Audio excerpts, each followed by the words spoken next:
இந்த நாளிலும் கர்த்தர் நம்மோடு தொடர்ந்து இந்த நாட்களில் அவர் பேசிக்கொண்டிருக்கிறார். சபையோடு, திருச்சபையோடு கர்த்தர் பேசிக்கொண்டிருக்கிறார்.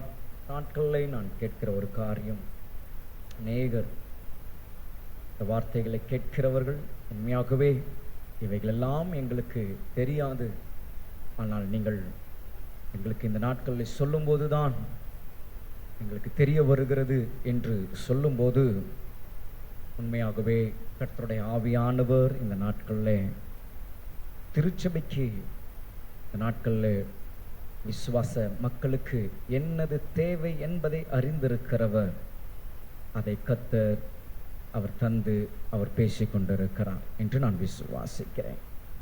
ஆகவே இந்த நாட்களில் ஆசீர்வாதம் மிக எளிதாய் நாம் அவருடைய சமூகத்திலிருந்து நாம் பெற்றுக்கொள்ள முடியும். அவருடைய ஆசீர்வாதங்களுக்காக தான் இன்றைக்கு நாம் பிரயாசப்படுகிறோம். நம்ம ஆசீர்வாதமாக இருக்க வேண்டும், எல்லாம் நமக்கு ஆசீர்வாதமாக இருக்க வேண்டும், ஒவ்வொன்றிலும் நமக்கு அது ஆசீர்வாதமாக இருக்க வேண்டும் என்று நாம் நினைக்கிறோம். ஆனால் அந்த ஆசீர்வாதத்திற்கு என்று நாம் எவ்வளவு பிரயாசம் எடுக்கிறோமோ, அந்த ஆசீர்வாதங்களுக்காக நாம் எவ்வளவு முயற்சி எடுக்கிறோமோ, அதோடு நாம் இருந்து விடாமல் அந்த பிரயாசமும் அந்த முயற்சியும் நமக்கு ஆசீர்வாதத்தை அது நம்மளுக்கு கொண்டு வரக்கூடியதாக இருந்தாலும், எல்லாவற்றுக்கும் மேலாக அவருடைய வார்த்தையின்படி அவருடைய பிள்ளைகள் கடந்து போகும்போது அந்த ஆசீர்வாதங்கள் அவர் நமக்கு சொல்லி அருளிய அவருடைய வாக்குத்தத்தங்கள் நமக்கு நிறைவேற்ற அவர் நல்ல தேவனாக இருக்கிறார். அதை நாம் விசுவாசித்து இந்த நாட்களில் அவருடைய வார்த்தையை நாம் கேட்கிறவர்களாக மாத்திரமல்ல, அதன்படி நாம் போக இந்த நாட்களில் அந்த ஆசீர்வாதத்தை பெற்றுக்கொள்ளதான் இந்த நாட்களில் கர்த்தர் இந்த சத்தியங்களை தொடர்ச்சியாக அவர் பேசிக் கொண்டிருக்கிறார்.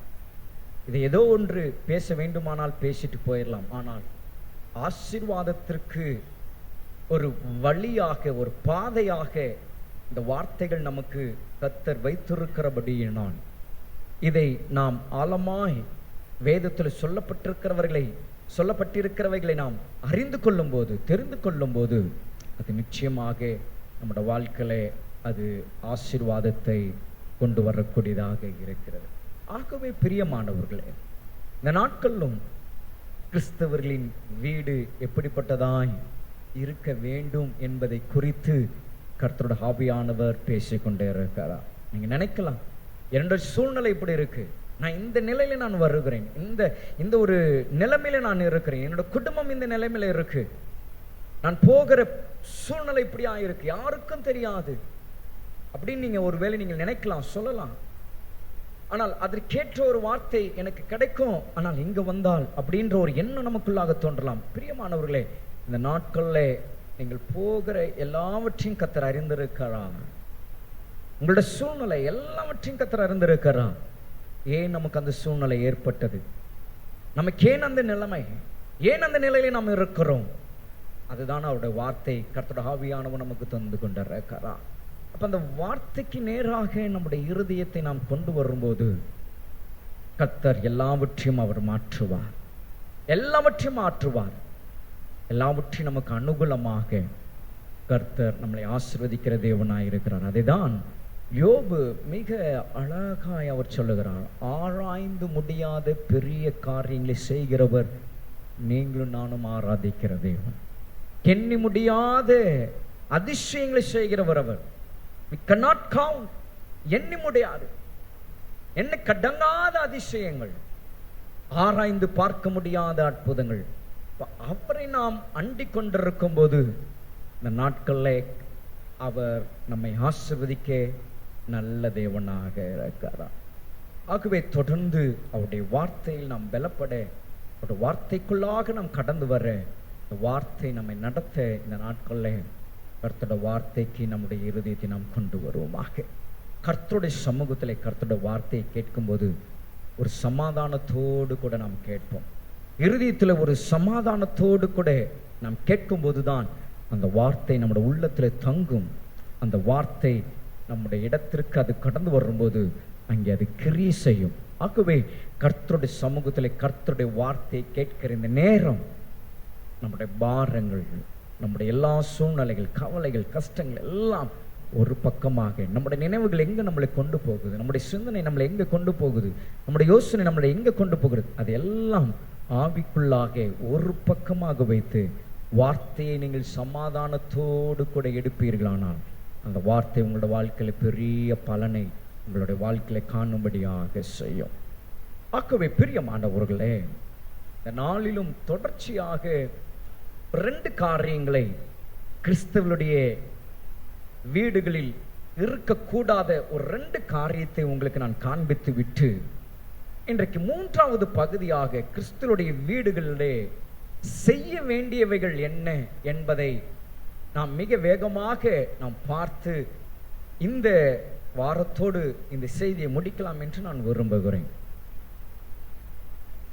இந்த நாட்களில் கிறிஸ்துவுடைய வீடு என்று சொல்லும் பொழுது இருக்க வேண்டியது என்ன என்பதை குறித்து நம்ம பார்த்தோம். கடந்த சில வாரங்களாக கிறிஸ்துவுடைய வீடுகளில் இருக்கக்கூடாத காரியங்கள் என்ன என்பதை நாம் பார்த்து கொண்டிருக்கிறோம். இன்றைக்கு ஒரு சில காரியங்கள் நம்ம அவைகளிலே நம்ம பார்த்து விட்டு கிறிஸ்துவுடைய வீடுகளிலே செய்ய வேண்டிய காரியம் அவைகளை குறித்து கொஞ்சம் நம்ம பார்த்து நாம் கடந்து போகும்போது இவைகளின்படியாக ஒரு கர்த்தருடைய பிள்ளைகள் வாசம் பண்ணுகிற வீடு இருக்குமானால் கர்த்தர் அந்த வீட்டை காணும்போது ஒன்று மாத்திரம் நிச்சயம், அந்த வீட்டிலே என் தேவனாகிய கர்த்தர் செய்யக்கூடாத எல்லாவற்றையும் அவர் செய்து முடிக்க அவர் வல்லவராக இருக்கிறார். எதெல்லாம் நமக்கு செய்ய முடியலையோ, எதெல்லாம் நம்மளால நடக்கலையோ, எதெல்லாம் நம்மளால முடியலையோ, அது எல்லாம் அவர் நமக்கு இந்த நாட்களில் செய்ய அவர் வல்லவராக இருக்கிறார். ஆகவே பிரியமானவர்களே, இந்த நாட்களில் நம்முடைய வீட்டில் இருக்கக்கூடாத ஒரு காரியத்தை கடந்த வார முடிவில் அதை நான் உங்களுக்கு காண்பித்து நான் முடித்தேன்.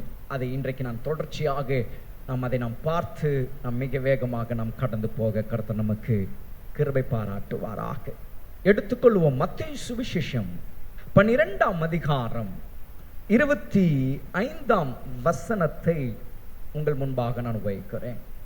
Matthew's Gospel chapter 12 verses 25. மத்தேயுவின் சுவிசேஷம் 12ஆம் அதிகாரம் 25ஆம் வசனம். இயேசு அவர்கள் சிந்தனைகளை அறிந்து அவர்களை நோக்கி, தனக்குத்தானே விரோதமாய் பிரிந்திருக்கிற எந்த ராஜ்யமும் பாழாய்ப்போம், தனக்குத்தானே விரோதமாய் பிரிந்திருக்கிற எந்த பட்டணமும் எந்த வீடும் நிலை நிற்க மாட்டாது. ஒன்று, கர்த்தருடைய ஆவியானவர் நமக்கு சொல்ல வருகிற இருக்கக்கூடாது என்னவாம், தனக்குத்தானே விரோதமாய் பிரிந்திருக்கிற ஒரு காரியம். வேதம் சொல்லுகிறது, இதை என் அப்பன் இயேசு கிறிஸ்து அறிகிறவராக இருக்கிறார். நம்ம அநேக நேரங்கள் இயேசுவை பற்றி நாம் எப்படி நாம் சிந்திக்கிறோம், இயேசுவை பற்றி நாம் எப்படி நாம் புரிந்து வைத்திருக்கிறோம் என்று எனக்கு தெரியாது. நீங்கள் எப்படி அதை புரிந்து வைத்திருக்கிறீர்கள், அவரை நீங்கள் எப்படி அறிந்து வைத்திருக்கிறீர்கள் என்று நான் அறியேன். ஆனால் ஒன்று நாம் தெரிந்து கொள்ள வேண்டிய ஒரு காரியம் என்னன்னா, வேதம் சொல்லுகிறது அவர் சிந்தனைகளை அறிந்து. அப்போ நம் ஒவ்வொருடைய சிந்தனைகளையும் அவர் அறிகிறவராக இருக்கிறார். அப்ப இந்த இடத்துல ஒரு காரியத்தை அவர் பார்க்கிறாராம், அறிகிறவராக இருக்கிறார். என்னன்னா, தனக்குத்தானே விரோதமாய் பிரிந்திருக்கிற வீடு. தனக்குத்தானே இந்த நாட்கள்ல இந்த சூழ்நிலை அநேக இடங்கள்ல இப்ப பார்க்க முடிகிறது. இந்த நாட்கள், இந்த காலங்கள்ல தனக்குத்தானே விரோதமாய் அவர்களுக்கே அவங்களே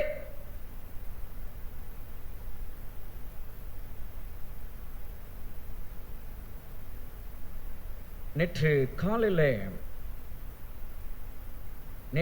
முந்தின தினம் காலையில் அமிர்தக்கரையில் ஒருவரை பார்த்து விட்டு திரும்ப நான் இந்த அண்ணா நகர் பக்கமாக போகும்போது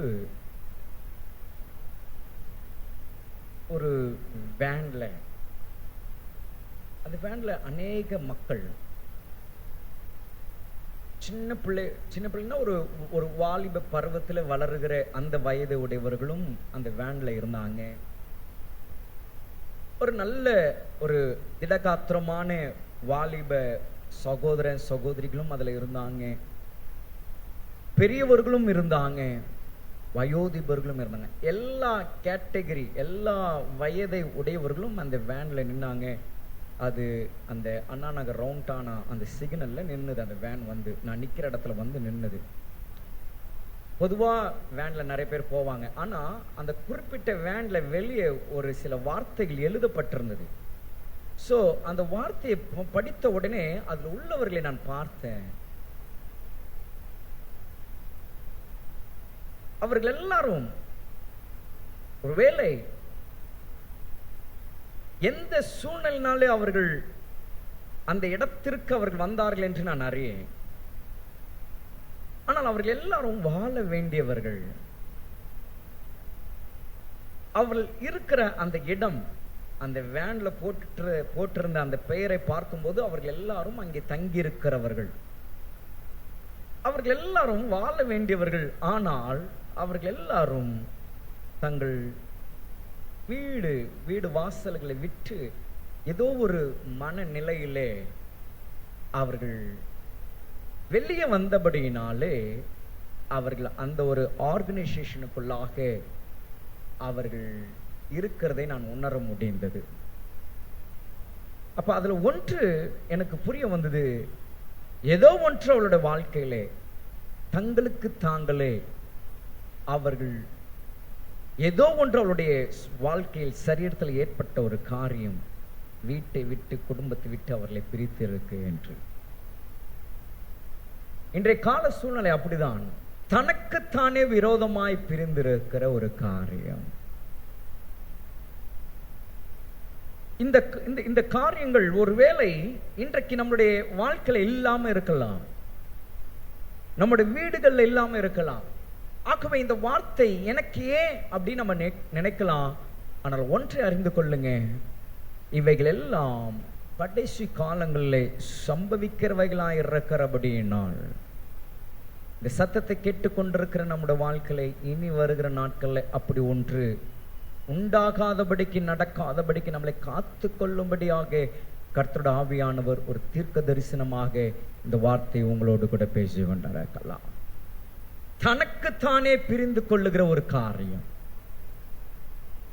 இது உலகத்திலே நாம் பார்க்கிறோம். ஒருவேளை அது நம்முடைய வாழ்க்கையில நம்முடைய குடும்பத்தில் இல்லாமல் இருக்கலாம். ஆனால் கர்த்தருடைய ஆவியானவர் சொல்லுகிறது, இவைகளிலே நாம் மிக எச்சரிக்கையாக இருக்க வேண்டும், மிக கவனமாக இருக்க வேண்டும். எந்த சூழ்நிலை, எந்த நிலையிலே நாம் நம்முடைய வாழ்க்கையிலே, நம்முடைய குடும்பத்திலே, நம்முடைய ஜீவியத்திலே நாம் எப்படி போவோம் என்று அறியாதவர்களாய் வாழுகிற காலத்தில் நாம் வாழ்ந்து கொண்டிருக்கிறோம். அடுத்தது என்ன நம்முடைய வாழ்க்கையில நடக்கும் என்று அறியாதவர்களாய் நாம் இருக்கிற இந்த காலங்கள்ல தனக்குத்தானே விரோதமாய் பிரிந்து போகிற ஒரு காலம் இந்த நாட்கள் வந்திருக்கிறபடினாலே இதில் நாம் மிக கவனமாய் இருக்க வேண்டும், மிக எச்சரிக்கையாய் இருக்க வேண்டும். நமக்கே தெரியாது, நன்றாய் சிரித்து நன்றாய் மகிழ்ச்சியா இருந்திருப்போம். ஆனா நமக்கே தெரியாது அந்த சிரிப்பு நம்மளை விட்டு, எல்லாரையும் விட்டு நம்மளை தனித்து விட்டு இருக்கும்.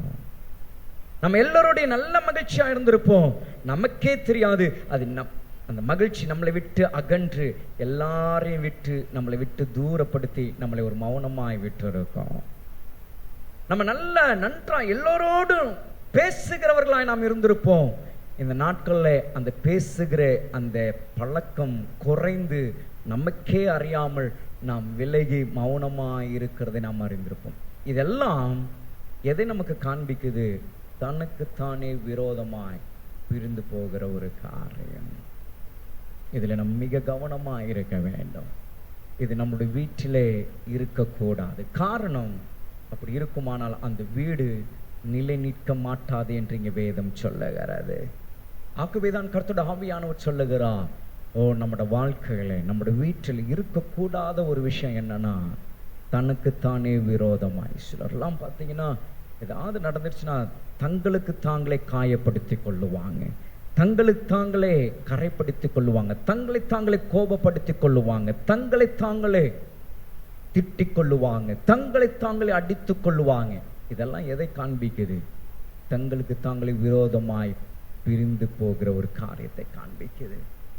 ஆகவே இந்த ஒரு விஷயம் இந்த நாட்கள் நாம் மிக ஜாக்கிரதையாய் நாம் இருக்க வேண்டும். இது என் அப்பன் இயேசு சொன்ன வார்த்தை என்று நம்ம பார்க்கும்போது, இது இந்த நாட்களில் கடைசி காலங்களில் நம்முடைய வாழ்க்கையிலே அவைகள் சம்பவித்தீராதபடிக்கு நாம் ஜாக்கிரதையாக இருக்க வேண்டும். ஒருவேளை நம்முடைய வீடுகளில் நம்முடைய வாழ்க்கையில அப்படி ஒரு சூழ்நிலை ஏற்பட்டிருக்குமானால், அப்படிப்பட்ட ஒரு நிலையிலே நாம் இங்கே இந்த வார்த்தைகள் நாம் கேட்டுக்கொண்டிருப்போமானால், தயவாய் இந்த நாட்களில் அந்த சூழ்நிலை விட்டு நீங்கள் கடந்து வரும்படி கர்த்தர் உங்களை அன்போடு அழைக்கிறார். நீங்கள் உங்களுக்கு நீங்களே நீங்கள் பிரிந்திருக்கிற ஒரு காரியம், அதை கர்த்தர் அவர் விரும்பவில்லை. இந்த வார்த்தை கேட்டுக்கொண்டிருக்கிற உலகத்தின் எந்த பகுதியிலே உங்களுக்கே நீங்கள் விரோதமாய் பிரிந்து நீங்கள் என்ன செய்கிறீர்கள் என்று அறியாதவர்களாய் ஏதோ ஒரு தற்செயலாக இந்த வார்த்தை நீங்கள் இப்பொழுது கேட்டுக்கொண்டிருப்பீர்களானால், உங்களோடு கர்த்தருடைய ஆவியானவர் பேசுகிறார். இன்று இந்த வார்த்தை உங்களுக்கு கர்த்தர் உங்களை அழைக்கிறார். உங்களுக்கு நீங்களே விரோதமாய் பிரிந்திருக்கிற அந்த காரியம் விட்டு நீங்கள் விலகி வாருங்கள், கர்த்தருடைய ஆசீர்வாதத்தை பெற்றுக்கொள்ளுவீர்கள். ஆகவே நம்முடைய வீடுகள் கிறிஸ்துவின் வீடு என்று சொல்லும் பொழுது, தன்னுக்குத்தானே விரோதமாய் செய்கிற காரியங்கள் நம்முடைய வீடுகளில் இருக்கக்கூடாது. கடைசியாய் நாம் ஒரு காரியத்தை நாம் பார்த்துவிட்டு மிக வேகமாக செய்ய வேண்டிய காரியங்கள் என்ன என்பதை சில காரியங்களை நாம் கவனிப்போமாக. இருக்கக்கூடாது என்று நாம் பார்க்கும்போது கடைசியாய் நாம் என்ன வேதத்தில் நம்ம வாசிக்கிறோம் எடுத்துக்கொள்வோமாக. 2 ராஜாக்கள் 20ஆம் அதிகாரம் 15ஆம் வசனம் நான் வாசிக்கிறேன். 2 Kings chapter 20 verses 15. அப்பொழுது அவன், உம்முடைய வீட்டில் என்னத்தை பார்த்தார்கள் என்று கேட்டான். அதற்கு எசேக்கியா, என் வீட்டில் உள்ள எல்லாவற்றையும் பார்த்தார்கள், என் பொக்கிஷங்களில் நான் அவர்களுக்கு காண்பியாத பொருள் ஒன்றுமில்லை என்றான். இது ரொம்ப ஒரு முக்கியமான ஒரு குறிப்பு, நாம் கவனிக்க வேண்டிய ஒன்று. இவைகளெல்லாம் வேதத்தில் நமக்கு சொல்லப்பட்டிருக்குன்னா, நம்முடைய வீடு நாம் எப்படி நாம் இருக்கணும் அப்படின்றது இதெல்லாம் நமக்கு ஒரு சான்று. இங்க நம்ம பார்க்கிறோம் பாருங்க, ஏசாயா தீர்க்கதரிசி எசேக்கியாவை பார்த்து கேட்கிறார். என்ன கேட்கிறார் தெரியுமா? உம்முடைய வீட்டிலே என்னத்தை பார்த்து, அவங்க வந்தாங்களே என்னத்தை பார்த்தாங்க உங்களிடத்துல?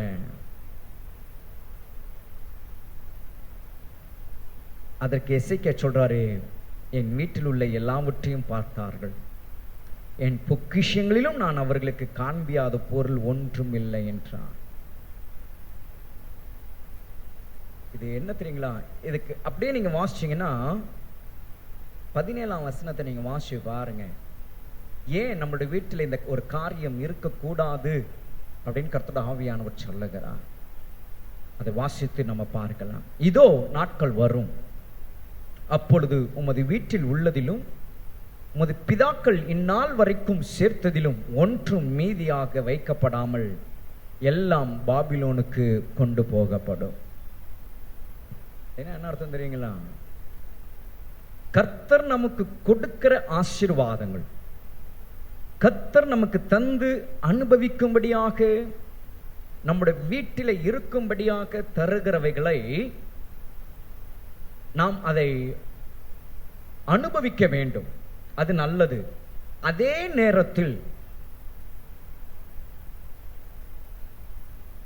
மற்றவர்கள் ஒருவேளை நம்முடைய வீட்டிற்கு வருவார்களானால் சிலர் என்ன செய்வாங்கன்னா, அவர்களாகவே கட்டாயப்படுத்தி எங்கள் வீட்டிற்கு வாங்க, எங்கள் வீட்டிற்கு வாங்க அப்படின்னு அழைப்பாங்க. எதுக்குன்னா, அவங்க வீட்டில் இருக்கிறதெல்லாம் அவங்களுக்கு காட்ட. இந்த ஒரு காரியம் நம்முடைய வீட்டில் நம்மளுக்கு இருக்கக்கூடாது. இந்த ஒரு காரியத்தை நம்ம செய்யக்கூடாது. கர்த்தர் நமக்கு கொடுத்திருக்கிற ஆசீர்வாதங்கள் நம்முடைய வீட்டில் நாம் வைத்திருக்கும் போது அதை நாம் சந்தோஷமாய் மகிழ்ச்சியாய் நாம் அதை அனுபவிக்கணும். மாறாக அதில் எந்த விதத்திலும் ஒரு தற்பெருமை, என்னோட வீட்டை வந்து பாருங்க, வீட்டிற்கு வாங்க அப்படின்னு அழைப்பது வேற, ஆனால் சிந்தனையின் நோக்கம் வேறு விதமாக நாம் அவர்களை வீட்டிற்கு அழைத்து நாம் வீட்டில் உள்ளதை நாம் காண்பிக்கும் போது, இல்லாவிட்டால் சிலர் தற்செயலாய் நம்மளை பார்க்கும்படி நம்மளோட வீட்டிற்கு வரும்போது, நம்மளை விசாரிக்கும்படி, நம்மளை பார்க்கும்படியாக நம்முடைய வீட்டிற்கு யாராகிலும் வருவார்களானால் அவர்களை நம்முடைய வீட்டில் உள்ளதை நாம் காண்பிக்கும் போது மிக ஜாக்கிரதையாயிருங்க. கர்த்தர் நமக்கு கொடுத்த அந்த ஆசீர்வாதங்கள் சில நேரங்கள் அந்த ஆசீர்வாதங்கள் எடுத்துக்கொள்ளப்படுகிறது. ஏன் தெரியுங்களா? அப்படி வந்து பார்க்கும்போது சில நேரங்கள்ல எரிச்சலின் ஆவிகள், வன்கண்ணுகள் நீங்கள் காண்பிக்கும் போது அது உண்டாகுமானால் கர்த்தர் உங்களுக்கு கொடுத்த அந்த ஆசீர்வாதங்கள் அது தானாய் உங்கள் வீட்டில் இருந்து அது போகும். அதைதான் அந்த 17ஆம் வசனத்துல வருது, வாசிக்கிறோம். இதோ நாட்கள் வரும், உன்னோட வீட்டுல அந்த இடத்துல நம்ம பார்க்கிறோம். அவர் சொல்றாரு, அவங்க வந்து என்னத்தை பார்த்தாங்க? நான் எல்லாத்தையும் காமிச்சேன், அதோடு நான் இருக்கல, என்கிட்ட இருக்கிற பொக்கிஷங்களிலும் நான் காண்பிக்காதது ஒன்றுமே இல்லை, எல்லாத்தையுமே காமிச்சிட்டேன். என் வீட்டில் இருந்தது எல்லாத்தையுமே காமிச்சேன், வந்தவங்களுக்கு எல்லாத்தையுமே நான் காமிச்சேன், நான் வச்சிருந்த பொக்கிஷத்தை கூட காமிச்சேன், எதுவுமே நான் மறைக்கல அப்படின்னாரு. வார்த்தை என்ன வருது? கொஞ்ச நாள் அது எதுவுமே உங்ககிட்ட ஒண்ணுமே இருக்காது. நீங்க ஒருவேளை நினைக்கலாம், இது என்ன வார்த்தை, இப்படி ஆசீர்வாதங்கள் அங்கதான் நமக்கு மறைந்திருக்கு, அங்கதான் ஆசீர்வாதம் நமக்கு இருக்கு. இதை நாம் சரியாய் இந்த நாட்களில் நம்முடைய வீட்டை நாம் வைக்கும் போது ஆசீர்வாதங்கள் நம்முடைய வீட்டிலே தங்குகிறதை நம்ம பார்க்க முடியும். எத்தனையோ பேர் தங்களுடைய வீடுகளை காண்பித்து, தாங்கள் வைத்திருக்கிறவைகளை காண்பித்து ஒன்றுமில்லாமல் போனவர்கள்லாம் எத்தனையோ பேர் இருக்கிறாங்க. நான் இதை வச்சிருக்கிறேன், அதை வச்சிருக்கிறேன், இதை பண்ணிருக்கிறேன், வந்து பாருங்க, அதை பாருங்க, நீங்க எங்க வீட்டுக்கு வந்திருக்கிறீங்களா, இதை நீங்க பார்க்காம போக கூடாது, பாருங்க. பார்த்து கொஞ்ச நாள்ல அதெல்லாம் அவங்க வீட்டிலே இல்லாமலே போயிருக்கு. எத்தனையோ பேர், சிலர்லாம் கண்ணீர் விட்டு அழுது சொல்லதெல்லாம் என்னோட மனதிற்கு வருகிறது. இவ்வளவு சம்பாதித்தேன், இந்த பொருளை வாங்கி வைத்தேன், அதை வாங்கி வச்சேன், இவ்வளவு கஷ்டப்பட்டு ஆசையாய் வாங்கி வைத்த பொருட்கள்லாம் கொஞ்ச நாட்கள்ல இல்லாமல் போயிடுச்சு பாஸ்டர், என்னன்னே தெரியல. ஆசீர்வாதங்கள் கர்த்தர் நமக்கு தருகிறது, அது நாம் சந்தோஷமாய் மகிழ்ச்சியாய் அனுபவிக்க தவிர அது மற்றவர்களுக்கு காண்பிக்க அல்ல. இதில் நாம் ரொம்ப கவனமாக இருக்க வேண்டும். இது இருக்கக்கூடாதான். அதற்கு தான் இந்த பகுதியை நான் கடைசியாய் உங்களுக்கு எடுத்து காட்டுகிறேன். எசேக்கியாவினிடத்துல ஏசாயா கேட்கிறான், அவங்களாம் வந்தாங்க, என்னத்தப்ப பார்த்தாங்க? எல்லாத்தையுமே காமிச்சேங்க. ஆண்டவர் சொல்றாரு, எல்லாமே ஒரு காலத்துல உன்னை விட்டு போயிடும், கவனமா இருக்க வேண்டும். கர்த்தர் நமக்கு கொடுக்கிறவைகளை நாம் மிக பத்திரமாய் காத்து கொள்ள வேண்டும். இதுல இந்த ஒரு விஷயத்துல நீங்கள் மிக ஜாக்கிரதையாய் இருக்க வேண்டும். ஏனென்றால் கடைசி காலத்துல நாம் வாழ்ந்து கொண்டிருக்கிறோம், கடைசி காலத்துல இருக்கிறோம் பிரியமானவர்களே. கொடிய காலத்துல நீங்களும் நானும் இருக்கிறோம். நம்முடைய வீட்டிற்கு வருகிறவர்கள், இல்லாவிட்டால் நம் வீட்டுக்கு நாம் அழைக்கிறவர்கள் எப்படிப்பட்டவர்கள் நமக்கு தெரியாது. எரிச்சலின் ஆவிகள், வன் கண்ணுகள் கிரியை செய்ய ஆரம்பிக்குமானால் கர்த்தர் நமக்கு கொடுத்த ஆசீர்வாதங்கள் நமக்கே தெரியாமல் அவைகள் நம்மளை விட்டு கடந்து போகும். ஆகவே இதில் நாம் மிக ஜாக்கிரதையாயிருந்து இந்த விஷயத்தில் நாம் மிக கவனம் உள்ளவர்களாக இருக்க வேண்டும். ஆகவே இவைகள் கிறிஸ்துவுடைய வீடுகளில் இருக்கக்கூடாது. அப்போ நம்ம பார்க்கும்போது ஒரு 5 காரியங்கள். 1 அருவருப்பு, 2வது பொல்லாத நோக்கம், 3வது அழுது புலம்புகிற காரியம், 4வது பிரிந்திருக்கிற ஒரு காரியம், 4வது காண்பிக்கிற காரியங்கள். இவைகள் 5ம் நம்முடைய வீட்டில் இருக்கக்கூடாது என்று கர்த்தருடைய ஆவியானவர் சொல்லுகிறாரா. இவைகள் எல்லாம் நாம் சரியாய் நம்முடைய வீட்டை நாம் கவனிப்போமானால், இந்த 5 நம்முடைய வீட்டிலே இருக்கா இல்லையா என்பதை ஆராய்ந்து பார்த்து அவைகள் இருக்குமானால் அந்த 5ஐயும் நாம் எடுத்து போடுவோம். இன்றைக்கு ஒருவேளை இந்த நாட்கள் இந்த 5 நம்முடைய வீட்டில் இல்லை என்றால் நிச்சயம் கர்த்தர் அவருடைய ஆசீர்வாதங்கள் தொடர்ந்து உங்களோடு தங்கியிருக்கும் என்பதிலே சந்தேகமில்லை. அதுவே கிறிஸ்தவர்களின் வீடு. அப்போ இருக்கக்கூடாதவைகளாகி இந்த காரியத்தில் இந்த 5லும் நீங்க கவனம் உள்ளவர்களாயிருங்க. ஒருவேளை கடைசியாய் சொல்லப்பட்ட இந்த 2 காரியங்களும் தீர்க்க தரிசனமான வார்த்தையாக இருக்கலாம், இனி உங்களுக்கு சம்பவிக்கிறவைகளாக இருக்கலாம். ஆக மிக எச்சரிக்கை உள்ளவர்களாயிருங்க. கர்த்தருடைய நாமத்திற்கு மகிமை உண்டாவதாக. ஆக பிரியமானவர்களே, அப்போ கிறிஸ்தவர்களுடைய வீடு என்று சொல்லும் பொழுது இருக்க வேண்டியவைகள் இருக்கணும், இருக்கக்கூடாதவைகள் நம்முடைய வீட்டிலே இருக்கக்கூடாது. ஹல்லேலூயா, ஹல்லேலூயா. இந்த வேளையிலும் செய்ய வேண்டிய காரியங்கள் இப்ப இருக்கணும், இருக்கக்கூடாது. இவைகளிலே செய்ய வேண்டியது என்ன? இதெல்லாம் நாம் கற்றுக்கொள்வோமானால் நம்முடைய வாழ்க்கை மிக ஆசீர்வாதமாயிருக்கும். மிக வேகமாக நான் கடந்து போக நான் விரும்புகிறேன். கிறிஸ்துவுடைய வீடு என்று சொல்லும் பொழுது செய்ய வேண்டிய காரியங்கள் வாசிப்போமாம். மார்க்கு சுவிசேஷம் 5ஆம் அதிகாரம் 19ஆம் வசனத்தை நாம் வாசிக்க கேட்கிறோம். இப்படியாக நம்ம பார்க்கிறோம். Mark's gospel chapter 5 verses 19 says like this. மார்க்கு சுவிசேஷம் 5ஆம் அதிகாரம் 19ஆம் வசனம்.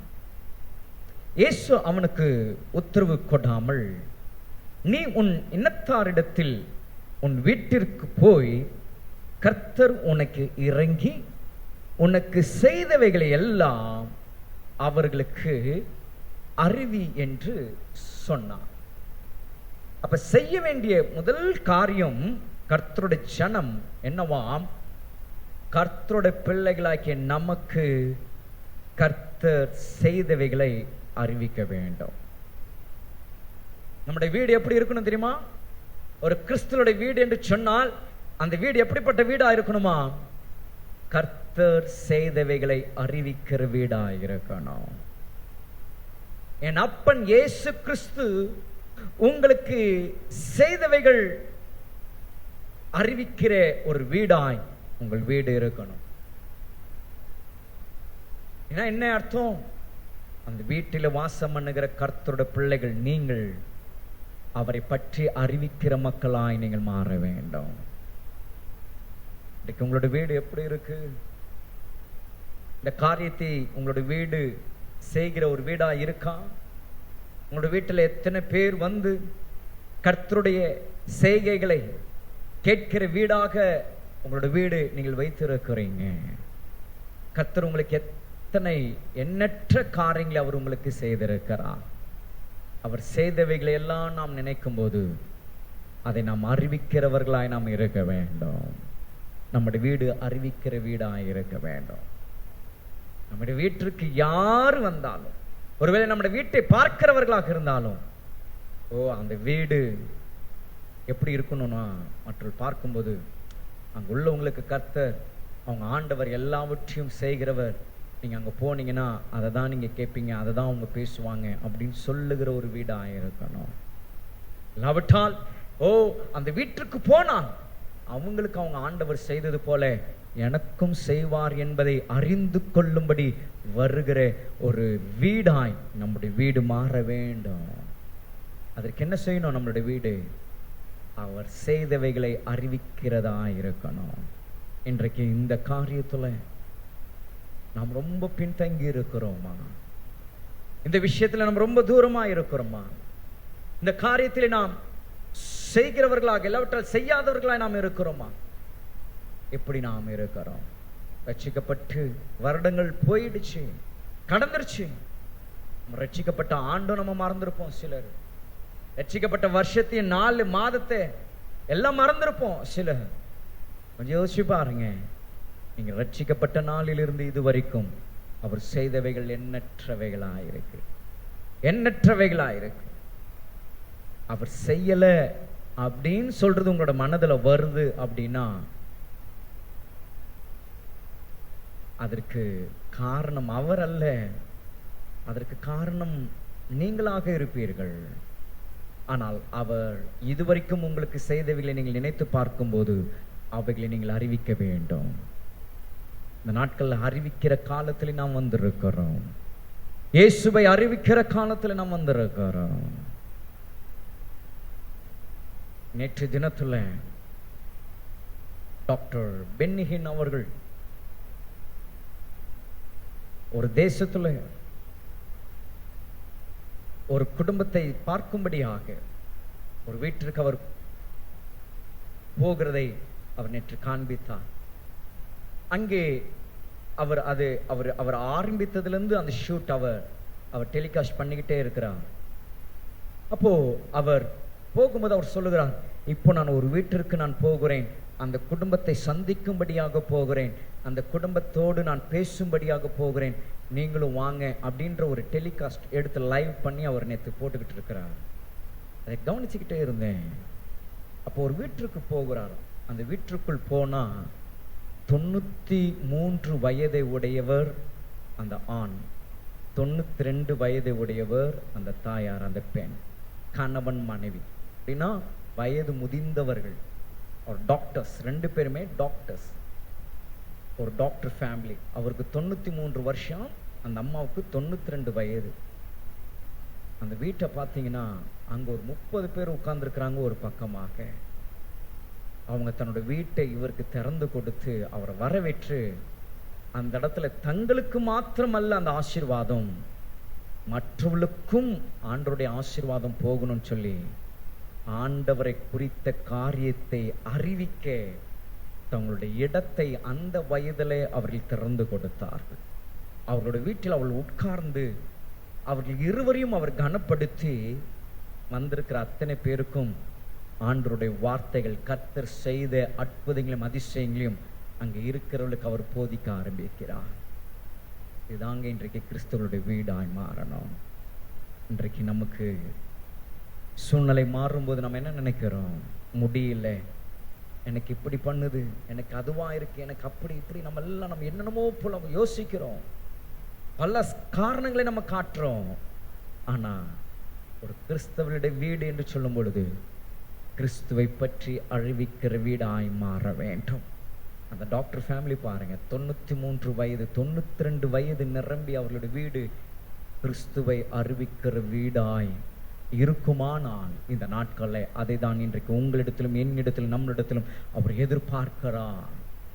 ஆண்டவர் சொல்லுகிறார், ஓ இதை நீ போய் அறிவி, அவர் உனக்கு செய்தவைகளை.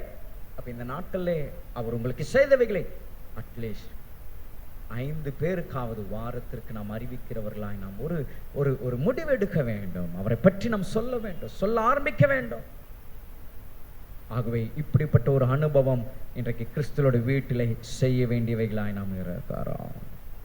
இரண்டாவது ஒரு காரியத்தை குறித்து நம்ம பார்க்கலாம். எசேக்கியேலுக்கு எழுதின தீர்க்க தரிசன புஸ்தகம். நேரம் இல்லாதபடினால் சுருக்கமாய் ஒரு ஹைலைட்டா நான் உங்களுக்கு கொண்டு போய்கிட்டு இருக்கேன்.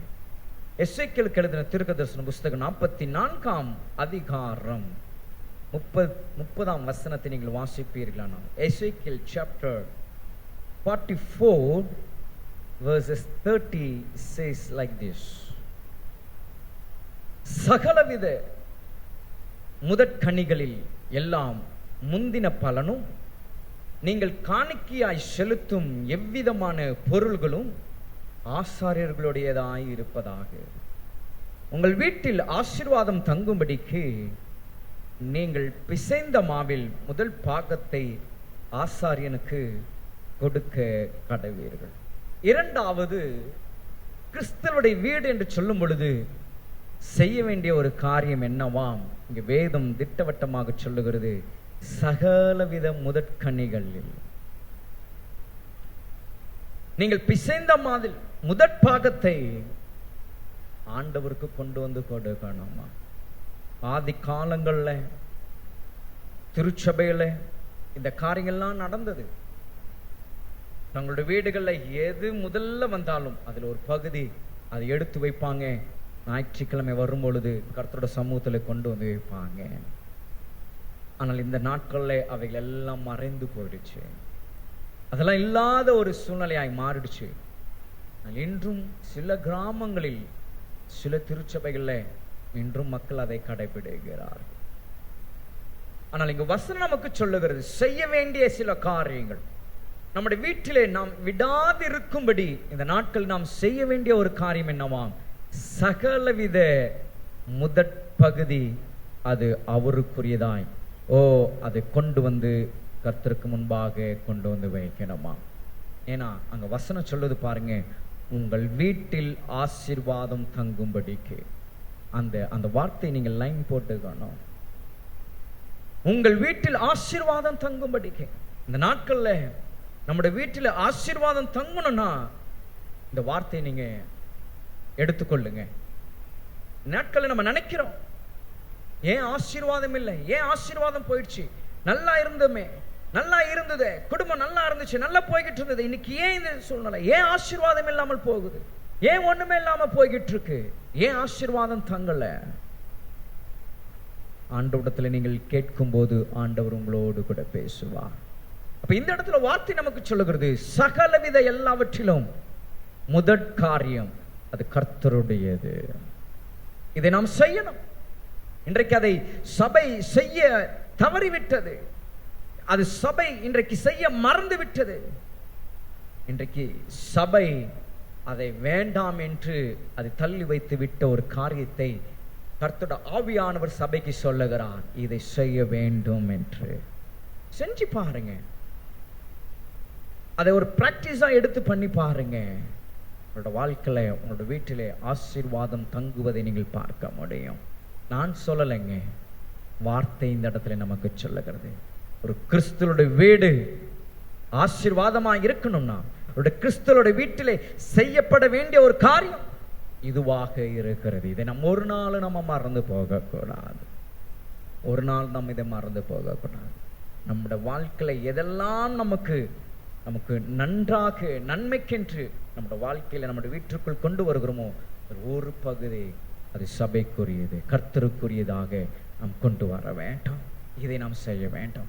ஒரு காலங்களில் நாம் செய்து இன்றைக்கு நாம் அதை விட்டிருப்போமானால் இன்றைக்கு ஒரு தீர்மானம் எடுப்போம். இன்றைக்கு நாம் ஒரு முடிவு எடுப்போம், செய்ய ஆரம்பிப்போம். அது வெறும் கொடுக்கிறது மாத்திரமல்ல, ஊழியத்தில் பங்கெடுப்பதும், ஊழியத்தில் தாங்குவதிலும், ஊழியத்தை விசாரிப்பதிலும், ஊழியத்தில் முன் வந்து நின்று செய்கிற காரியமும் அதுதான். சகலவித முதற் பகுதினா அதுதான். ஒரு காலத்தில் நம்ம எல்லாத்துலயும் நம்ம முன்னாடி வந்திருப்போம், முன்னாடி இருப்போம், முன்னாடி செஞ்சிருப்போம், எல்லாத்துலயும் நம்ம முன்னாடி இருந்திருப்போம். இன்றைக்கு எல்லாம் நம்ம அப்படியே விட்டு விட்டு விட்டு விட்டு நம்ம தூரமாய் இருந்திருக்கலாம், தூரமாய் போயிருக்கலாம். திரும்ப செஞ்சு பாருங்க, அது உங்களோட வீட்டிற்கு ஆசீர்வாதமாயிருக்கும். அது உங்களோட வீட்டிற்கு ஆசீர்வாதமாயிருக்கும். கர்த்தரோட வார்த்தை இந்த இடத்துல தெளிவாய் திட்டவட்டமாய் நமக்கு சொல்லுகிறது, நாம் செய்ய வேண்டிய காரியங்கள் இவைகள் எல்லாம்.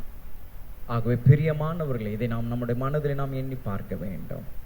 அநேக நேரங்கள் இந்த நாட்களில் ஒரு மன குழப்பத்திற்குள்ளாக, ஒரு மனநிலையிலே தெளிவாய் இருக்க முடியாதபடிக்கு இன்றைக்கு நம்முடைய மனம் அங்கும் இங்கும் அலைப்பாய்கிறதை இன்றைக்கு நாம் பார்க்கிறோம். ஏன்? காரணம் என்ன? இன்றைக்கு நம்முடைய வீட்டிலே அந்த ஆசீர்வாதங்கள் இல்லாத ஒரு சூழ்நிலை நம்முடைய தனிப்பட்ட வாழ்க்கையை அது நம்மளுக்கு பாதிக்குது. இன்றைக்கு ஒரு முடிவு, ஒரு தீர்மானம் எடுப்போம். கர்த்தருடைய பிள்ளைகள் நம்முடைய வாழ்க்கையில கர்த்தர் நமக்கு தந்த சகல விதமான முதற் காரியங்களையும் அவருக்கென்று நாம் கொடுக்கும்போது அது நம்முடைய வீட்டிலே ஆசீர்வாதமாக இருக்கும். அது நமக்கு அது ஆசீர்வாதமாக இருக்கும். மூன்றாவது நாம பார்க்கிறோம் ஒரு காரியத்தை நம்ம பார்க்கலாம். சங்கீதங்களின் புஸ்தகம் 101 சங்கீதம் 2ஆம் வசனத்தை நீங்கள் வாசிக்கும் போது Psalm 101 verses 2 says, அநேக உதாரணங்களை சொல்லிக்கொண்டு இன்னைக்கு வார்த்தைகளை சொல்ல முடியும். ஆனால் இவைகள் எல்லாம் நாம் கேட்டு அறிந்தவைகளாக இருக்கிறபடினாலே உங்களுக்கு நான் ஒரு சுருக்கமாக உங்களுக்கு எடுத்து காண்பிக்கிறேன், அவ்வளவுதான். இதை நீங்கள் பிடித்து கொண்டாலே போதும். இதை நீங்கள் உங்களுடைய மனதிற்குள்ளாக அதை நீங்கள் பதிய வைத்துக் கொண்டாலே, உங்களுடைய எண்ணத்தில் நீங்கள் அதை நீங்கள் வைத்துக் கொண்டாலே போதும், கர்த்தர் உங்களுடைய வாழ்க்கையில பெரிய காரியங்களை கர்த்தர் செய்வார். இங்கே 3வது ஒரு காரியத்தை பார்க்கிறேன். என்ன வாசிக்கிறோம்னா, அந்த இடத்துல உத்தமமான வழியிலே விவேகமாய் நடப்பேன், எப்பொழுது என்னிடத்தில் வருவீர், என் வீட்டிலே உத்தம இருதயத்தோடு நடந்து கொள்ளுவேன். 3வது ஒரு காரியம் நாம் செய்ய வேண்டியது என்ன தெரியுங்களா? நம்முடைய வீட்டிலே நாம் எப்படி இருக்கணுமா? உத்தம இருதயத்தோடு. கணவன் மனைவிக்கு முன்பாக, மனைவி கணவனுக்கு முன்பாக, பெற்றோர் பிள்ளைகளுக்கு முன்பாக, பிள்ளைகள் பெற்றோருக்கு முன்பாக உத்தம இருதயத்தோடு, உத்தம இருதயத்தோடு நம்முடைய இருதயம் உத்தமமாய் இருக்க வேண்டும். இன்றைக்கு இந்த காரியங்களில் நம்மளுடைய வீடு எப்படிப்பட்டதா இருக்கு யோசிச்சு பாருங்க. உத்தம இருதயத்தோடு நம்முடைய வீட்டில் இருக்கிறோமா?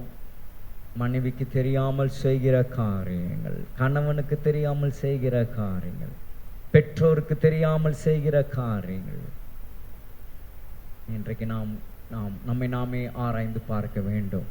நம்முடைய வீட்டில் நாம் உத்தம இருதயத்தோடு நாம் இருக்க வேண்டுமா?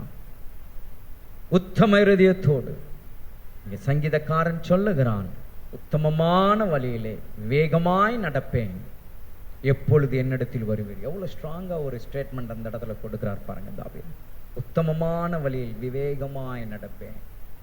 சொல்ல முடியுமா இன்றைக்கு நம்ம அந்த மாதிரி? இன்றைக்கு உங்களால என்னால் அந்த மாதிரி சொல்ல முடியுமா? உத்தமமான வழியில விவேகமாய் நான் நடப்பேன் சொல்ல முடியுமா? அநேக நேரங்களை தவறுகிறோம், அநேக நேரங்களை தவறு விடுகிறோம், நம்முடைய வழியை விட்டு நாம் விலகி விடுகிறோம், நம்முடைய பாதையை விட்டு விலகி விடுகிறோம், விசுவாசத்தை விட்டு விலகி விடுகிறோம், நம்பிக்கை விட்டு விலகி விடுகிறோம், ஆவிக்குரிய ஜீவித்தை விட்டு விலகி விடுகிறோம், கிறிஸ்துவை விட்டு விலகி விடுகிறோம். உத்தம இருதயம் இல்லாமல் போய்விடுகிறது. இங்கே சங்கீதக்காரன் சொல்லுகிறான், விவேகமாய் நடப்பேன், எப்பொழுது என்னிடத்தில் வருவேன். நம்ம அப்படி சொல்ல முடியுமா? எப்பொழுது நீர் என்னிடத்துல வருவீர். அவரை நம்ம கூப்பிடுறதுக்கே நம்ம பயப்படுறோம். அவர் வந்துட்டா கர்த்தரோட நாமத்திற்கு மகிமை உண்டாகட்டும். யோசிக்க தோணுது, யோசிக்க வைக்குது. தேவனோட சனமே, இந்த நாட்கள்ல வேதம் சொல்லுகிறது, உத்தம இருதயத்தோடு, இருதயத்துல மாயம் இல்லாமல், இருதயத்துல வஞ்சனை இல்லாமல், இருதயத்துல மாசு இல்லாமல், உத்தம இருதயத்தோடு நாம் நம்முடைய வீட்டிலே நாம் நடக்க வேண்டும். சிந்தித்து பார்ப்போம். நம்முடைய வாழ்க்கையை நாம் நினைத்து பார்க்கும்போது நம்முடைய வீடு எப்படி இருக்கணுமாம்? நம்முடைய வீட்டில் செய்ய வேண்டிய காரியம் என்ன? உத்தம இருதயத்தோடு நடந்து கொள்ளுகிற காரியமாய் நாம் இருக்க வேண்டும். அடுத்தது நம்ம ஒரு காரியத்தை நம்ம பார்க்கலாம். இன்னும் ஒரு சில காரியங்களை நம்ம பார்த்து நாம் ஜெபிக்க போகிறோம். யோபுவின் புஸ்தகம் 1ஆம் அதிகாரம் 4ஆம் வசனத்தில் நம்ம பார்க்கும்போது வேதம் என்ன சொல்லுது பாருங்க. ஜோப் சாப்டர் 1 verses 4 என்ன அந்த இடத்துல நம்ம வாசிக்கிறோம். யோபு 1:4 நம்ம என்ன வாசிக்கிறோம்னா, அவன் குமாரர் அவன் தன் நாளிலே தன் வீட்டிலே விருந்து செய்து தங்கள் 3 சகோதரிகளையும் தங்களோட போஜனம் பண்ணும்படி அழைப்பார்கள். அப்ப நம்மளோட வீட்டிலே நம்ம செய்ய வேண்டியது என்ன தெரியுங்களா? வேதம் கிளியரா சொல்லுது, விருந்து செய்து நாம் உபசரிக்க வேண்டும். உபசரிக்கிற வீடா இருக்க வேண்டும். நம்முடைய வீடு உபசரிக்கிற வீடா இருக்கணும். இங்க பார்க்கிறோம், யோபுனுடைய குமாரர்கள் அவர்களுடைய நாள் வரும் பொழுது அவருடைய வீட்டில் விருந்து செய்து தங்கள் குடும்பத்தில் உள்ளவர்களை அழைத்து போஜனம் கொடுப்பார்களாம்.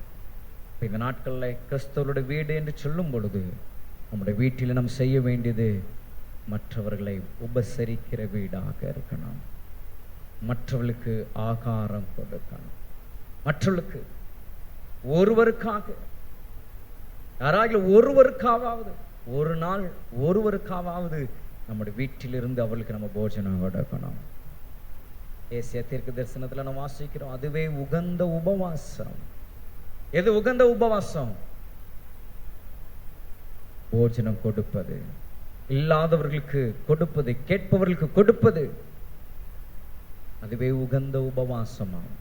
அப்ப பிரியமானவர்களே, நம்ம செய்ய வேண்டிய ஒரு காரியம், இந்த கடைசி நாட்கள்ல கிறிஸ்தவர்களுடைய வீடு என்று சொல்லும் பொழுது உபசரிக்கிற வீடாக மாற வேண்டும். உபசரிக்கணும், உபசரிக்கணும். கர்த்தர் நமக்கு எல்லா விதத்துல நம்மளை ஆசீர்வதித்திருக்கிறார். நமக்கு ஒரு நாளும் பசியாய் அவர் நம்மளை விடல. ஆக ஒரு நபருக்காவது நாம் போஜனம் கொடுக்கிறவர்களாய் நாம் மாற வேண்டும். அது நமக்கு ஒரு மிகுந்த ஒரு பலனுங்க, ஒரு மிகுந்த ஒரு சந்தோஷம், அது ஒரு பெரிய ஒரு ஆசீர்வாதம். இதிலெல்லாம் தான் நம்முடைய ஆசீர்வாதத்தை நாம் இழந்து போயிருக்கலாம். இப்படிப்பட்ட ஒரு காரியங்கள் நாம் செய்ய தவறும் போது ஆசீர்வாதங்கள் நம்முடைய வாழ்க்கையில குறைந்திருக்கலாம். இதை நாம் அறியாதவர்களா இருக்கலாம். ஆனால் இந்த நாட்களை கர்த்தருடைய ஆவியானவர் சபையோடு அவர் பேசுகிறார். இவைகளெல்லாம் நாம் செய்வோமானால், இதெல்லாம் ஒரு பொதுவான காரியங்கள், இதெல்லாம் ஒரு பொதுவான விஷயங்கள். ஆனால் இதுல ஆசீர்வாதங்கள் நமக்கு இருக்கிறது என்பதை நாம் மறந்து போகக்கூடாது. ஆகவேதான் இவைகள் எல்லாம் வேதத்துல நமக்கு சொல்லி வைக்கப்பட்டிருக்கிறது. உபசரிப்பு, விருந்து செய்து உபசரிக்கணும். எனக்கு தெரியும் ஒரு குடும்பம், அந்த குடும்பத்துல அவர்கள் எப்பொழுதும் தங்களுக்கு செய்யும் போது அப்படியே கூடவே கொஞ்சம் அதிகமாக செய்வாங்க. காரணம், அவருடைய வீட்டிற்கு ஒரு நாள் அட்லீஸ்ட் ஒரு 10 பேராவது அவங்க வீட்டுக்கு வருவாங்க. கொஞ்சம் காப்பி கொடுங்க, டீ கொடுங்க, கொஞ்சம் சாப்பாடு கொடுங்க அப்படின்னு வாய் திறந்து கேட்கிறவங்க ஒவ்வொரு நாளும் அவருடைய வீட்டு வாசல்ல வந்து நிற்கிறதை நான் அறிந்திருக்கிறேன். யார் வந்து அப்படி நின்று எனக்கு டீ கொடுமா அப்படின்னு கேட்டா அவங்க உடனே டீ போட்டு கொடுப்பாங்களாம். எனக்கு காப்பி கொஞ்சம் வேணுமான்னு கேட்டா உடனே காப்பி. நான் சாப்பிடாம வந்திருக்கிறேன், எனக்கு கொஞ்சம் சாப்பாடு கொடுமா, சாப்பிட்டுட்டு போங்க. இன்றைக்கு வரைக்கும் அந்த குடும்பம் செய்கிறதை நான் அறிந்திருக்கிறேன். சொல்லுவாங்க, அது நான் ஒரு நாள் நான் தற்செயலாய் இதை ஆரம்பித்தேன். ஒரு ரோட்ல போகும்போது கூப்பிட்டு கேட்டேன், இந்த வெயில்ல போறீங்களே நீங்க சாப்பிட்டீங்களான்னு நான் கேட்டேன். இல்லைன்னு சொன்னாங்க. அவங்களுக்கு நான் கூப்பிட்டு அந்த நாள் நான் ஆரம்பிச்சேன், கூப்பிட்டு சாப்பாடு கொடுத்து அனுப்பினேன். இன்றைக்கு பார்த்தா ஒரு நாளைக்கு ஒரு 10 பேராவது வர்றாங்க, வீட்டுல வந்து போறாங்க. கர்த்தர் எங்களை ஆசீர்வதித்திருக்கிறார். ஒரு குறை எங்களுக்கு ஆண்டவர் வைக்கல, அதனால எங்களுக்கு ஒரு சமாதானம். பாத்தீங்களா? இதுதான் நான் இந்த நாட்கள்ல கர்த்தர் நம்மளிடத்துல எதிர்பார்க்கிறது. நம்முடைய வீடு உபசரிக்கிற வீடாக, மற்றவர்களை விசாரிக்கிற வீடாக மாற வேண்டும். இங்க யோபுவினுடைய குடும்பத்தில் நம்ம அதை பார்க்கிறோம். குமாரர்கள் தங்கள் அந்நாளிலே அவர்கள் விருந்து செய்து தங்கள் குடும்பத்தில் உள்ளவர்கள் அழைத்து போஜனம் கொடுத்தார்கள் என்று. இந்த ஒரு அனுபவம் நம்மளோட வாழ்க்கையில ஒரு பெரிய ஆசீர்வாதத்தை கொண்டு வரும் என்பதில் சந்தேகமே இல்லை, சந்தேகமில்லை. கடைசியாய் ஒரு காரியத்தை, மிக முக்கியமான ஒரு குறிப்பை உங்களுக்கு நான் காண்பித்து நான் செபிக்க நான் விரும்புகிறேன். மத்தேயு சுவிசேஷம் 12ஆம் அதிகாரம் 4ஆம் வசனத்தை நீங்கள் வாசிக்கும் போது, Matthew's Gospel chapter 12 verses 4 இப்படியாக நம்ம பார்க்கிறோம். மத்தேயு 12:4 நம்ம பார்க்கும்போது நாம் செய்ய வேண்டிய ஒரு காரியத்தை குறித்து அங்கே வேதம் நமக்கு அங்கே சொல்லுகிறது. நம்ம பார்க்கிறோம். என்ன பார்க்கிறோம்னா, அவன் தேவனுடைய வீட்டில் பிரவேசித்து ஆசாரியர் தவிர வேறொருவரும் புசிக்கத்தகாத தேவ சமூகத்து அப்பங்களை தானும் தன்னோடு இருந்தவர்களும் புசித்தார்களே. இது ஒருவேளை நமக்கு புரியாததா இருக்கலாம். ஆனால் நீங்கள் அந்த வசனத்தை நீங்கள் ஒரு முறைக்கு பல முறை நீங்கள் வாசித்து பாருங்கள். மேலே 1ஆம் வசனத்திலிருந்து நீங்கள் வாசிப்பீர்கள். ஆனால் என் அப்பன் இயேசு அந்த இடத்துல இந்த ஒரு காரியத்தை பேசுவதை நாம் அறிந்து கொள்ள முடியும். இங்க ஆண்டவர் அந்த இடத்துல ஒரு காரியத்தை அவர் இந்த இடத்துல நினைப்பூட்டி சொல்லுகிற ஒரு காரியம். அவன் என்று சொல்லும் பொழுது தாவீதை அந்த இடத்துல என் அப்பன் இயேசு அந்த இடத்துல கொண்டு வருகிறார். அவன் தேவனுடைய வீட்டில் பிரவேசித்து ஆசாரியர் தவிர வேறு ஒருவரும் புசிக்கத்தகாத தேவ சமூகத்து அப்பங்களை தானும் தன்னோடு இருந்தவர்களும் புசித்தார்கள். இதனுடைய ரகசியங்கள் நிறைய இருக்கு. மாம்ச பிரகாரமாக இதை நம்ம பார்த்தோமானாலும் புரிந்து கொள்ளலாம். தேவ சமூகத்து அப்பம் என்று சொல்லும் பொழுது கர்த்தருடைய பந்திலே நாம் வைக்கப்படுகிற அவருடைய சரீரமாகி அவருடைய அப்பத்தை அது நமக்கு காண்பிக்கிறது. சரீர பிரகாரமாக பார்க்கும்போது, மாம்சத்தில் அதை பார்க்கும்போது அந்த அப்பத்தை ஆசாரியனை தவிர வேறு ஒருவரும் அதை தொடக்கூடாது, புசிக்க கூடாது. ஆனால் இங்கே தாவீது என்ன செய்தாராம், அவருக்கு அந்த நேரம் அவருக்கு பசி உண்டானபடியினாலே, அவரோடு கூட இருந்ததான ஜனங்களுக்கு அந்த நேரம் பசி உண்டானபடியினாலே அவர் அதை எதையும் பார்க்காமல் அந்த தேவ சமூக தப்பத்தை எடுத்து அவரும் புசித்தாராம், மற்றவர்களுக்கும் கொடுத்தாராம், அவர்களும் புசித்தாராம். இதை என் அப்பன் இயேசு இந்த இடத்துல சொல்லுவதை நாம் பார்க்கிறோம். இதுல நிறைய ரகசியங்கள் இருக்கு. அப்ப அது தவறா, பாவமா? அப்படி அல்ல, அப்படி அல்ல. இதுல நாம் பார்க்க வேண்டிய ஒரு காரியம் என்னன்னா,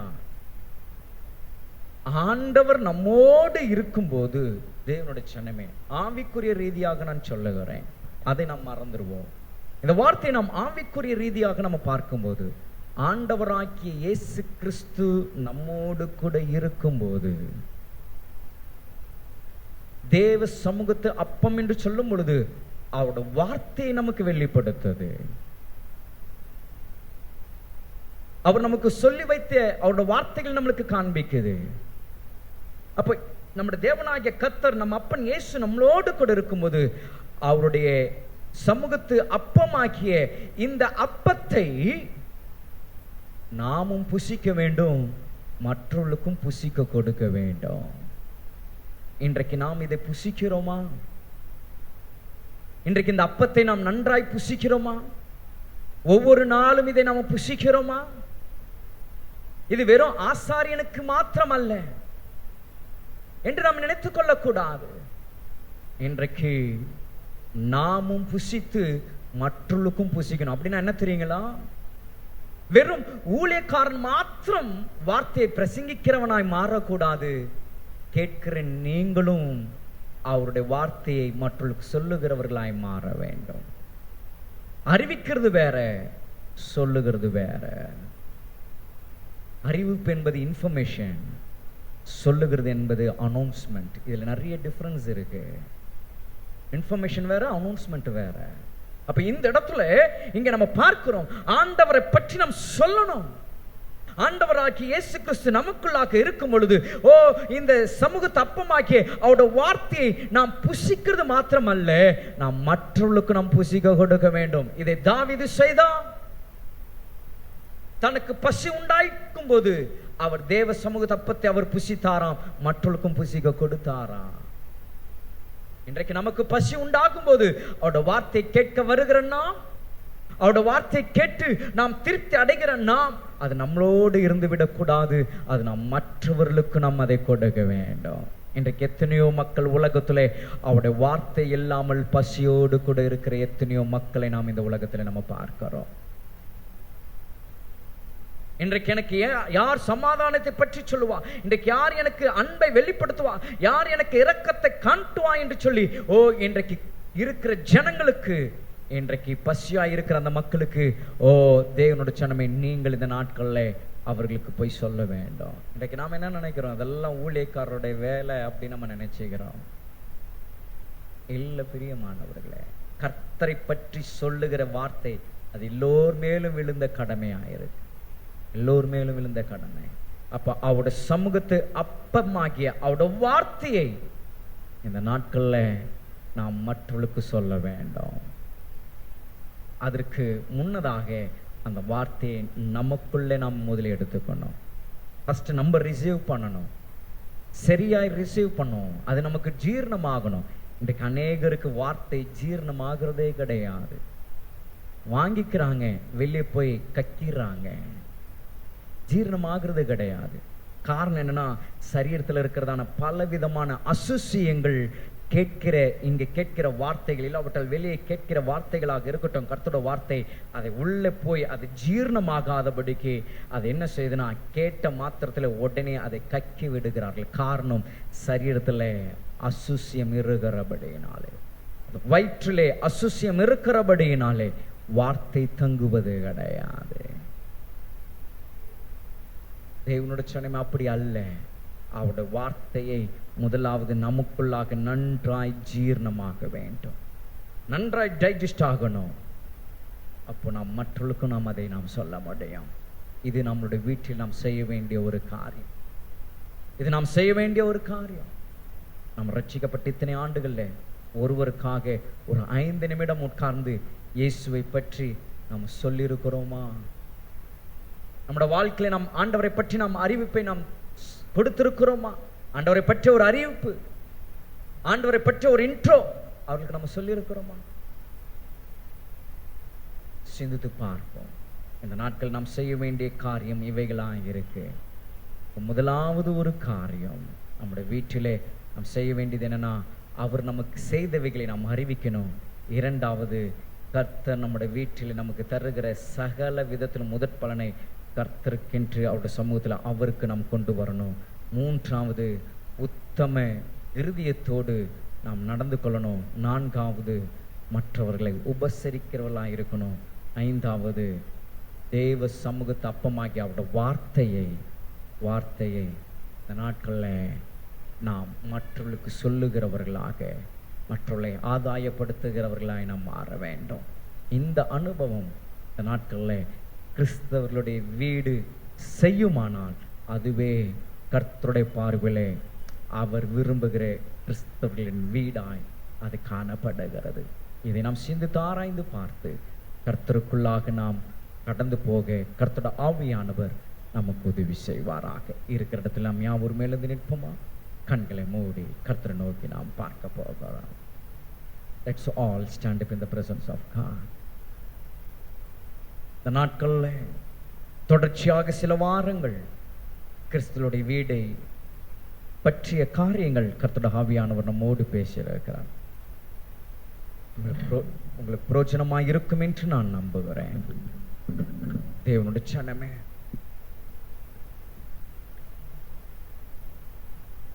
கர்த்தருடைய சமூகத்தில் கர்த்தரை நோக்கி நம்ம பார்ப்போம். ஒரு நிமிடம் இந்த நாட்களில் கர்த்தருடைய ஆவியானவர் நம்மோடு கூட பேசின வார்த்தைகள் அப்படியே நமக்கு முன்பாக கொண்டு வருவோமா? நம்முடைய சிந்தனைக்கு முன்பாக கொண்டு வருவோமா? கிறிஸ்துவோட வீட்டில் இருக்க வேண்டிய காரியங்கள் கொஞ்சம் சிந்தித்து பாருங்க. இருக்கக்கூடாத காரியங்கள் அவைகள் அப்படியே உங்களோட மனதில் அப்படியே கொண்டு வாங்கல. கிறிஸ்துவோட வீடுகளில் செய்ய வேண்டிய காரியங்கள் இது மூன்றும் இந்த நாட்களில் நீங்க மறந்து போகாதீங்க. இதெல்லாம் நீங்க கரெக்டா உங்களோட வீட்டை நீங்க சரியா அமைப்பீங்கன்னா, ஒரு அமைப்புக்குள்ள உங்களுடைய வீடு வந்துரும்னா ஆசீர்வாதம் உங்களோட வீட்டில் வருகிறத நீங்கள் பார்க்க முடியும். ஆசீர்வாதம் பெருமழை போல் உங்களோட வீட்டிற்குள் வருவதை நீங்கள் காண முடியும். ஆசீர்வாதம் உங்களுடைய வீட்டிலே நதி போல் பாய்ந்து செல்வதை நீங்கள் பார்க்க முடியும். ஆசீர்வாதம் உங்கள் வீட்டிலே இருப்பதை நீங்கள் காண முடியும்.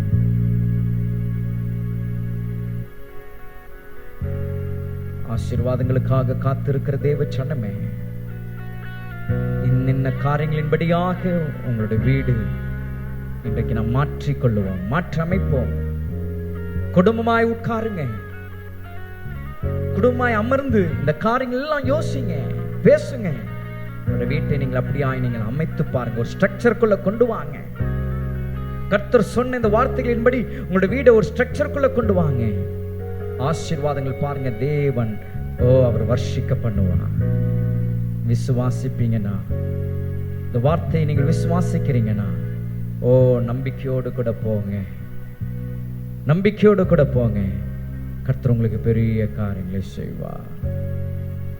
தேசமே பயப்படாதே, மகிழ்ந்து களி கூறு. தேசமே பயப்படாதே, மகிழ்ந்து களி கூறு. சேனையில் நடுவில் பெரிய காரியம் செய்திடுவார். சேனையில் நடுவில் பெரிய காரியம் செய்திடுவார்.